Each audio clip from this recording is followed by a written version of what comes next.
So you should be getting a message now saying Great. you're on camera. So Cassandra, over to you.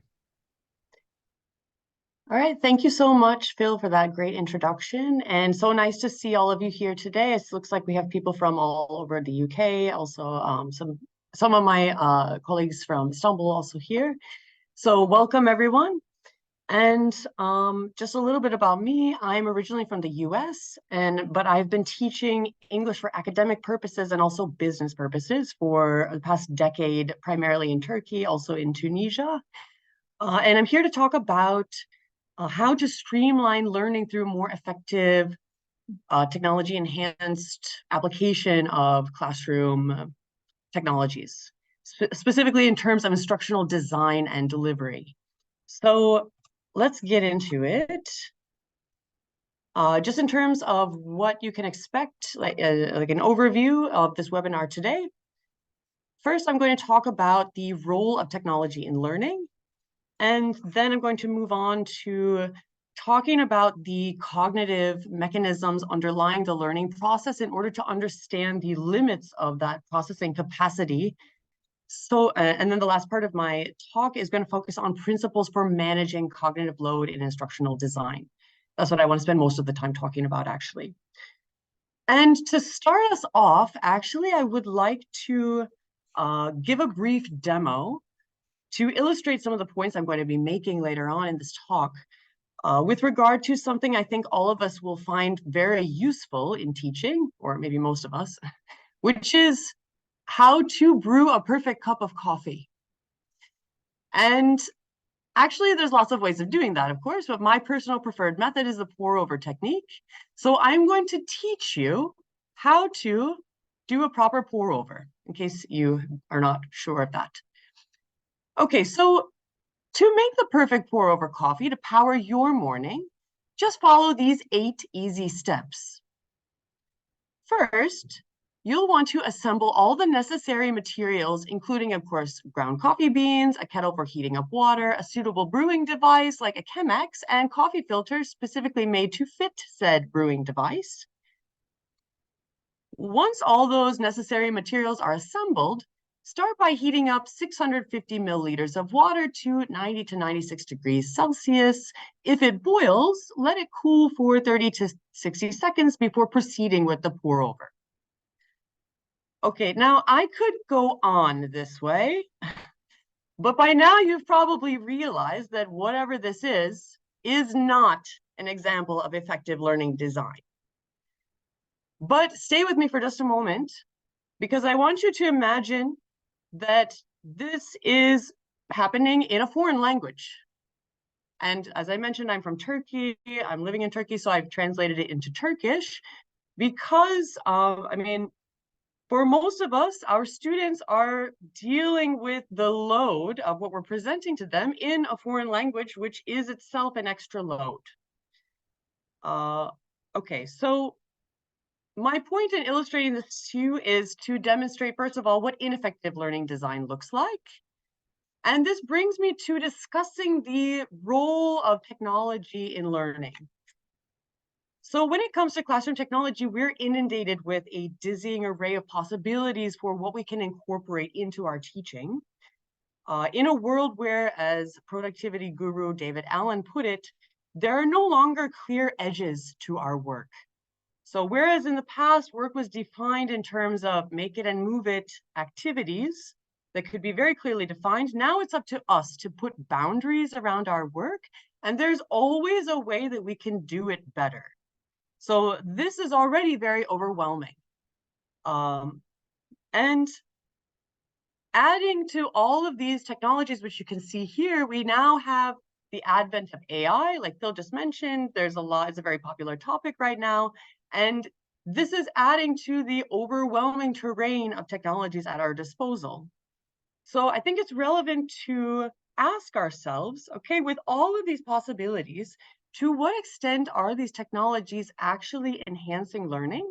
Or what does the research literature have to say about that? So let me ask you a question, or maybe you can just think about it, or feel free to add your guess in the chat. True or false, the more technologies we can incorporate to make learning relevant and exciting as social media, the more learning we can expect to see amongst our constantly connected Gen Z students. What do you think? True or false?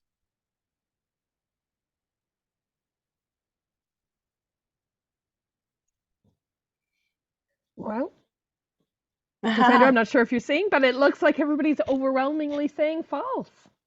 And that's actually great. So you guys are already on the same wavelength, it seems, in terms of, where we're going with this. Yes, exactly. Thank you to everyone in the chat who put in their guesses. So this is a common misconception. And actually, Phil recommended this amazing book to me, which makes this point that every time there is a new wave of instructional delivery technology released, there is this expectation that it's going to lead to a dramatic improvement in learning. But loads of research, Clark and Meyer point out, shows that this is not the case. Actually, no one delivery method is any better than any other. Rather than the medium of delivery, it's the instructional method that causes learning. So this is the first point that I want to make here, is that let's get back to basics in terms of how we are designing our instructional approach. Rather than getting sidetracked by all of the glitzy, glammy new options that we have for incorporating technology in the classroom. What Clark and Meyer suggest in their book, E-Learning and the Science of Instruction, is that an effective approach blends a variety of delivery methods in a way, quote, congruent with human learning processes. So I want to take you into talking about some of those processes for a moment. This cognitive theory of learning comes from the work of John Sweller in the 1980s. And the basic idea is that once input enters into our sensory channels, the visual and auditory channels, it comes into a working memory that is limited. And unless it goes through this process of rehearsal to be encoded into long-term memory, which is unlimited, actually, and that is key, it's just going to be forgotten. So the limits of this working memory capacity are really key to facilitating learning or streamlining learning, as we're trying to do in our practice. So let's understand those limits very briefly. And you might have a guess about, in terms of time or in terms of units, what is the limit for the amount of information that we can hold in our mind at one time, working memory? If you have a guess, feel free to go ahead and put it in the chat.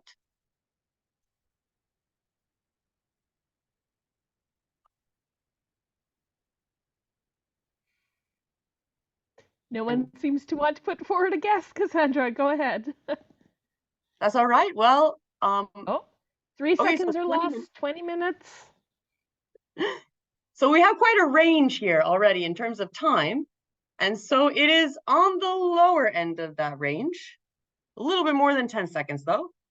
So, okay, what we're dealing with in terms of time, up to 30 seconds, usually less, or 7 plus or minus 2 slots or chunks of information, usually less. And if we zoom out a little bit in terms of the capacity for hard focus in a day, first of all, this is a skill that needs to be consciously trained, just like you would go to the gym to be stronger physically. You need to show up and focus on a regular basis in order to have the training, the cognitive training to focus for that amount of time, for longer periods of time. For someone who's highly trained, it's going to be up to 4 hours, rarely more. But for someone who's less experienced, like our students, for example, or whose attention is being kind of diverted all the time through these technologies, other technologies that are distracting them, maybe we might even be dealing with an hour. So it's really important to make the most of the processing capacity that we have. And so I have another true or false for you. So what do you think? It doesn't really matter how course material is delivered, as long as all the needed material is made available in some form through on-screen text, verbal explanations, or from the LMS. There is no excuse for students not to learn what we give them. What do you think? True or false? Feel free to write in the chat. Overwhelmingly false again. And that's great. You're already on the same wavelength, it seems. So yes, this is absolutely false. But it is a common misconception in higher education, particularly among maybe some of our colleagues who haven't had the benefit of as much explicit teacher training as like language teachers, for example. So actually, I want to talk about this in terms of 3 types of processing that are involved in learning. One type of processing which detracts from learning, and 2 types of processing which are supportive of learning. So in the first place, we have extraneous processing. This is just like you saw in that pour over coffee example, lots of extra unnecessary words, images, or irrelevant information that is in the design of the materials that does not directly support the learning goal. So in the first place, we want to minimize this kind of processing. And then on the other hand, there's 2 kinds of constructive processing, which are essential processing. First of all, at a most basic level, this is understanding the core material, particularly what to pay attention to, what to focus on, what is most relevant. So this is arising from the inherent complexity of the material or task. And then, as probably most of you are kind of familiar with, we have this progression from lower order to higher order thinking skills, and generally we want to be moving students toward the higher order thinking skills in the way we sequence our lessons and design what we're asking them to do to get them to the goal. This is called generative processing or psychological engagement. And it's something different than behavioral engagement, which is more just about, the kind of physical activities that students are doing, which might involve, for instance, like clicking on something or, I don't know, any kind of behavioral thing that we require them to do in the learning process or the way we design that material. So psychological engagement there's research to show that even kind of tasks that don't require a lot of behavioral engagement can still lead to a lot of psychological engagement, and vice versa. A lot of behavioral engagement can also involve a lot less psychological engagement, but the key is that you need psychological engagement for learning to result at a deeper level.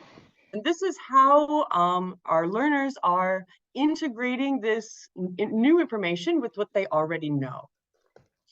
Okay, so there are some ways of managing this. I'm actually going to go into more detail with the how of this in terms of principles for managing cognitive load in instructional design and delivery. So let's focus first on the minimizing extraneous processing. This tends to be one of the most overlooked aspects, I think, of managing cognitive load in teaching. And we want to eliminate anything unnecessary. So if we go back to that example, which I showed you before about the pour over coffee, reading from the slides, and there's just way too much text there. Let's first decide what is relevant, eliminate the words that are not relevant, eliminate the images that are not relevant. We're actually left with very little. It's very lean. And now let's move on to these other 3 principles that we have here. So beyond coherence, which is just eliminating anything unnecessary, let's put the relevant text near relevant images, like spatially close to them, and as much as possible, avoid verbal explanations and printed explanations that are exactly the same.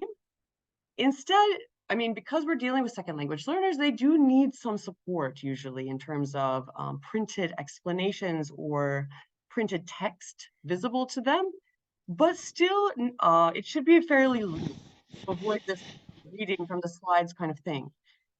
So if we apply these principles, it might look something like this. It's much more comprehensible to follow, and it's going to result in a much more successful outcome. And you can also see the worked example principle, which is another important way that we can demonstrate or show step by step how to work through whatever we're teaching them. Okay, so a few other things I would add to this is just in general to decide what content is most relevant to include following this less but better principle. And some guiding questions for achieving that could be what is most useful and relevant for today? Is there a way that it could be more visual or simplified? Because research does show that relevant visuals are helpful together with verbal explanations or printed explanations for learning. Or if something is subtracted, will anything essential be missing?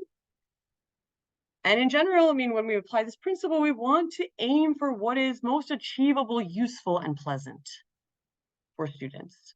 Then in terms of design, there's a lot of research from more kind of design proper fields like visual design or UX design, which show that the eyes tend to, or the gaze tends to follow certain patterns in how they process information, which is presented visually. So with text, generally there's more gaze or attention paid to the top versus the bottom. And in terms of images, there's this Z pattern that, I mean, from left to right and again, left to right, I mean, from top to bottom, this is generally the eye gaze pattern that is followed when processing visual information. And then finally, we can also add some contrast through, or by adding contrast, we can also kind of reduce that extraneous load. Again, you can see an example here on the right of a landing page that is very nice, but a little bit hard to read because there's not a lot of contrast between the background and the text. So if we add a little bit more contrasting elements, then it makes it much easier to read what's there. And in terms of incorporating like an information or visual hierarchy, if you make text larger, learners or anyone is more likely to read it first. So we can also incorporate these kind of techniques. Something I would also add is because students are not always able to differentiate between like what is absolutely necessary and what is something extra, I think we can also be more explicit about this in our teaching. Okay, so let's move on to the essential processing, like how to support learning by promoting, useful processing, let's say. And some of this might look familiar because we're generally, as teachers, especially language teachers, pretty well versed in these techniques. So let me give you a little, I'm actually going to demonstrate this with an example of a lesson that I taught recently in my context, which is basically my role is a writing instructor in a subject matter course. And so the students are learning content at the same time that they're learning writing skills, and they kind of lack a lot of previous experience learning these kind of topics, which makes the lessons very loaded, actually. And so in this particular lesson, what we're working with students on is helping them synthesize information from two sources in response to a prompt, like a prompt. And so that claim needs to also include clear lines of reasoning or main ideas. So the first step in achieving this is to identify where in which information in these two sources is similar or different. And so in order to be able to write this claim. And we had a material for getting them there, which was an example for analysis. And as you can see, it's kind of overwhelming. Even just the example is a little overwhelming because it has a lot of very technical content included. It has a lot of very specific vocabulary, and it's just very long. There's a lot of text. So before we even get to this point, I mean, as you know, pre-training or schema activation is very useful in teaching. So, I mean, of course, we're going to spend a few minutes doing that, clarifying some key terms that are needed for this, and also eliciting the answer from the students, what is the dynamics of trade between, in this case, Asia and Europe in this time period. And actually, the answer is that there was a shift in the trade balance. I'm just giving you a little bit of context to understand the next part of this. So we're going to apply the pre-training principle here, and then the segmenting principle of that full example, which I just showed you a moment ago. We're just going to choose 2 sentences and have students just focus on these 2 sentences to come up with a main idea that supports this claim in answer to the question. And in order to guide them to focus on what is most relevant here, I mean, because it's even just focusing on these 2 sentences, it was very, very hard for students to complete this task. So you can see them bolded here. And so after completing this activity, I mean, they come up with the answer to the question. We can also point out, okay, this is a similarity in these two pieces of evidence. And then we can incorporate some of this generative processing or deeper level of processing by, as we all know, having students apply the skill with a more free or unstructured practice. It's a little bit structured because it is a very challenging task, but I mean, they need to come up with it on their own rather than as a full class together. Okay, so by the time they've gone through this process, they are much more equipped with these two ideas kind of more clearly elicited from them, from these just two sentences, to complete the claim, which is needed in order to answer this question, which includes a claim and two clear lines of reasoning. And if we go back to, so then by the time we present them with this full example, they already have kind of struggled through it just with two sentences to have a more clear idea of where this claim is coming from. So this is kind of demonstrating the essential processing aspect of this. There's one last point I want to make, which is about generative processing. And I know that I'm kind of running a little bit long in terms of time, but again, I have a true or false question for you. True or false, adding fun extra details like memes or references to sex or death is a great way to spice up lessons and enhance learning. What do you think about this one?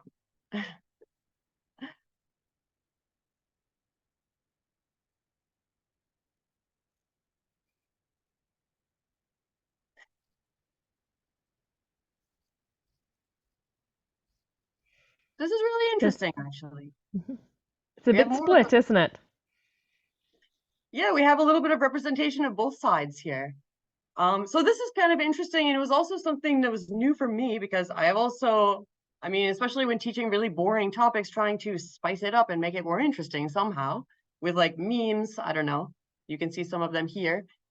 But actually, research shows that if it's not really directly relevant to the learning goal, again, it's going to detract from their learning.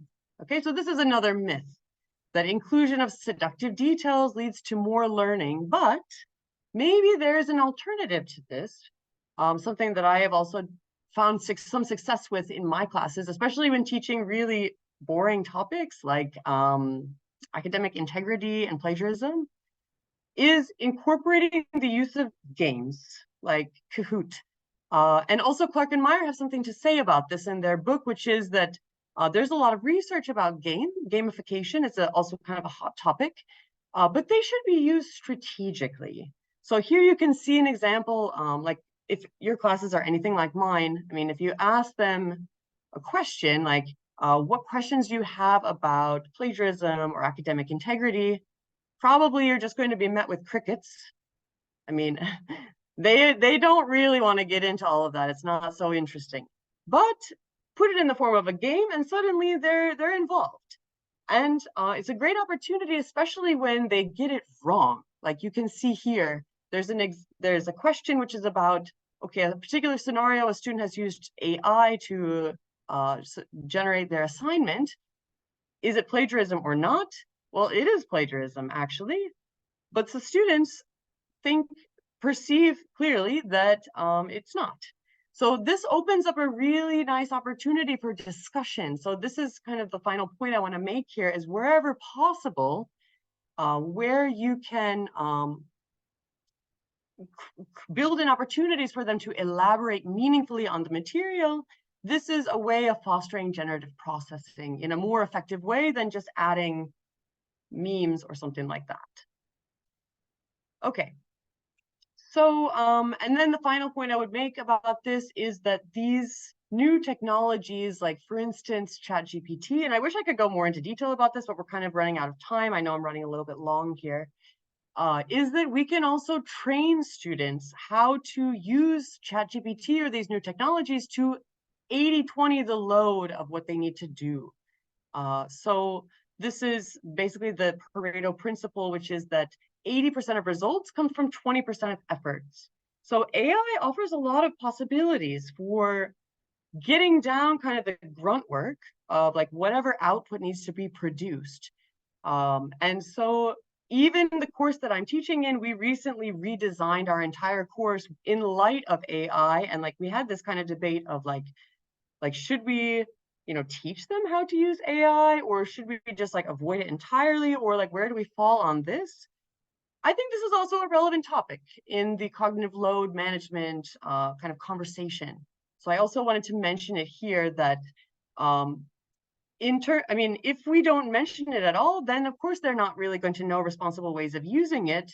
But by pointing out the limitations and training them specifically in prompting and working together with their output, collaborating with their output, this can actually generate more effective processing ultimately, or more learning, I think, for students. Okay, and I mean, there are other applications for ChatGPT in teaching rather than thinking of it just as a cheating tool. So this is kind of my final food for thought in this presentation. So here are the references I've used in this talk, and now I'm interested to know your thoughts. I see someone already in the chat has some questions, or has a question about, is this just post-pandemic or something pre-2020? And it's a good question. Actually, I'm not sure if I really was paying attention before 2020 or if I can remember. But maybe some of you have some thoughts on this. Like, I think it was about with boring topics, let's say, the gamification, does it help in like raising meaningful discussions about, for instance, things that we're trying to teach them? Cassandra, Oyama just replied with a clarification that he was speaking specifically about the crickets in response to questions, if this was the kind of behaviors that were specific to after COVID or not. Or is it something that pre-existed? I guess I would have the same answer, which is it's hard for me to remember pre-pandemic, to compare them side by side. But Oyama, did you have a certain like thought in the back of your mind about why it would make a difference?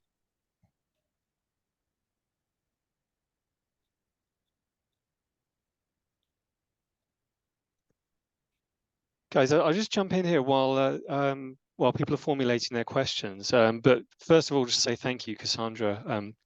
That was really interesting and will stimulate some great discussion here. What I'll just make clear to everyone, I'm going to stop the recording now and say farewell to our YouTube audience, so that people, if you want to ask questions but don't necessarily want to be recorded, then the floor is yours. So for now, for everyone watching on YouTube, thank you very much, and thanks to Cassandra. Stop the recording and